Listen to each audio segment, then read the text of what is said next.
is the jointly funded DEFRA TSB competition. And this is open to the wider agri-food sector, but as part of the application process, we have a 2-minute video pitch. This 2-minute video pitch, I'm going to actually go through what you should be covering in that, and I'm also going to show you 2 pitches from a previous competition that just gives you a bit of an idea of the types of things you should be trying to do in the pitch. We're not entirely 100% sure at the moment, but it's likely that these pitches will be made available if you're successful. So the sort of approach that we're taking, and Callum particularly likes this approach, is that what we're saying is that the 2-minute video pitch is a little bit like a Victorian lady showing a slight amount of ankle to your story, whereas the written application that comes later on is a bit more of a can-can. So what we're trying to do here then is you just trying to get a bit of engagement with the people who are actually assessing the proposal in the video pitch. If there's anything that's really commercially sensitive, keep it out of it. And obviously don't spoil any intellectual property by saying the magic formula contains during the video pitch. I don't really need to tell you that, but it's best off to do so. The key questions that you've got to answer already were talked about this morning. You know, what is the big picture here? What's the challenge? What's the opportunity? Why is this project that you're proposing important? Why now? You know, why not in 10 years' time? Why not 10 years ago? How are you going to actually develop the idea? Once if it's successful, how that then goes out into the world and will be applied, what that impact would be of that successful project. And again, that whole risk question of why do DEFRA and TSB need to put this money in? Why can't you do it out of your own back pockets? So what I'm going to do now is to show you 2 video pitches. The first one has one style, and the second one is a very different type of style. And both of these were successful. The competition is a slightly different competition, but what we're trying to do is I want you to look at the video pitches and ask yourself those questions. Are they addressing the challenge or opportunity? Why the project's important? A bit about the market size, you know, what the market for is, a little bit about the technology, and why they need the investment. And as I said, we've chosen these 2 videos to demonstrate 2 different approaches. I'm David Haddow, the Operations Director at Ultrica. We're looking to win the competition to develop our Cryoskin spray for burns and scalds. Cryoskin spray can significantly improve and accelerate healing in burns and scalds, the vast majority of which are paediatric cases, costing the NHS over £40 million a year. At this facility here in Sheffield, we currently make a product called Cryoskin. Cryoskin is a sheet of human skin cells grown from an approved donor cell bank.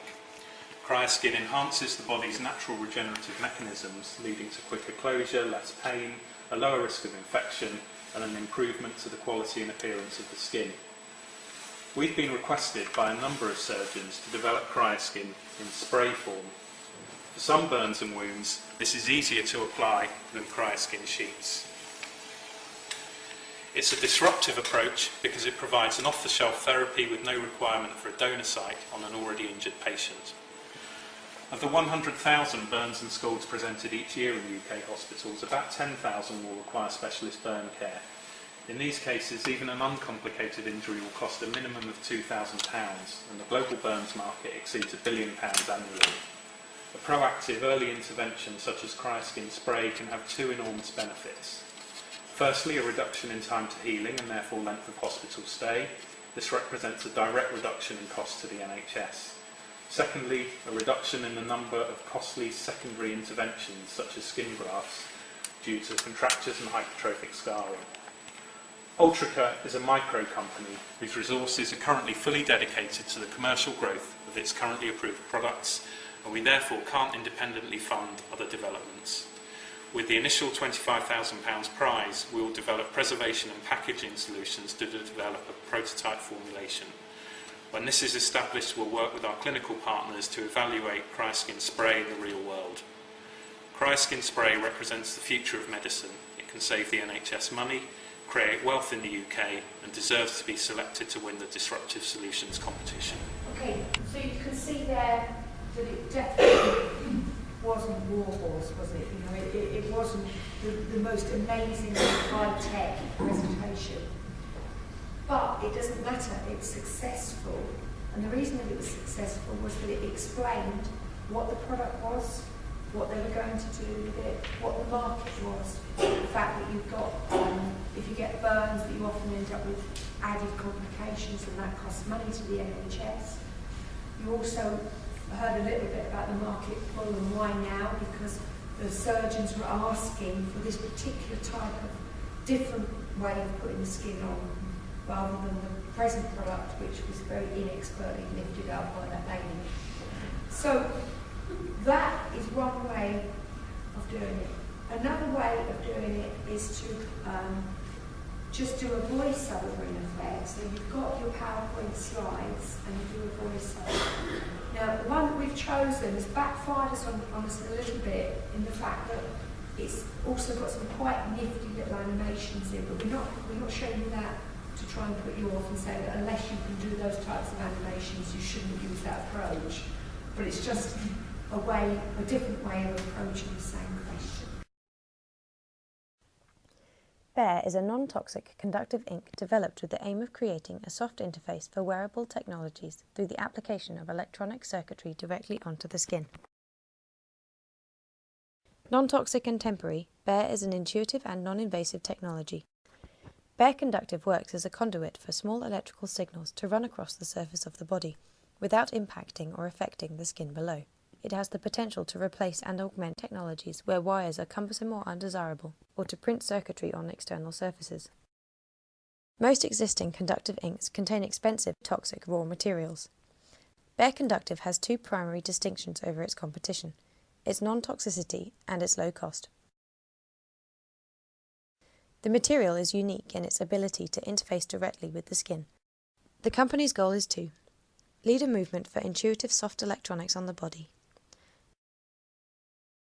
build a valuable brand, the global name for non-toxic conductive ink, market to electronic prototyping in the maker community, market to printed electronics industry, develop market presence in disposable sensing technologies.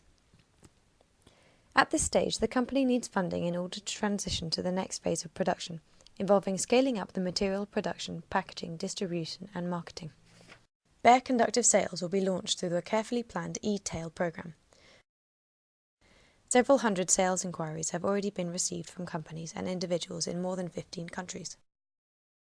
BEAR Conductive is a revolutionary material technology because it redefines an entire category of products and interactions.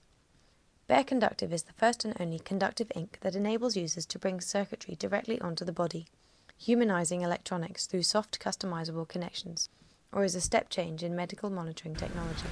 A different approach, equally successful. The written application, as I said before, is there for you to expand a little bit more on details given in the video pitch. Re-emphasise, make sure you address the points that are outlined in the competition document. We also say to you, give yourself time to do this. The Technology Strategy Board have put in place extra computing power to receive these applications. However, maybe I'm being a little bit down on them, but if it was me, I wouldn't be doing it at 10 minutes to lunchtime on the last day. I would want it in at least 24 hours beforehand.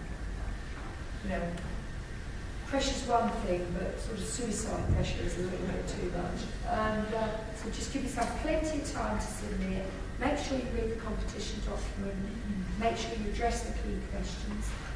We've got a link there to some of the other video entries. As I said, it's a different competition, but it just gives you a little bit of a way of thinking about the ways that other people have applied, and they're all the successful ones along that way. Okay. Thank you very much.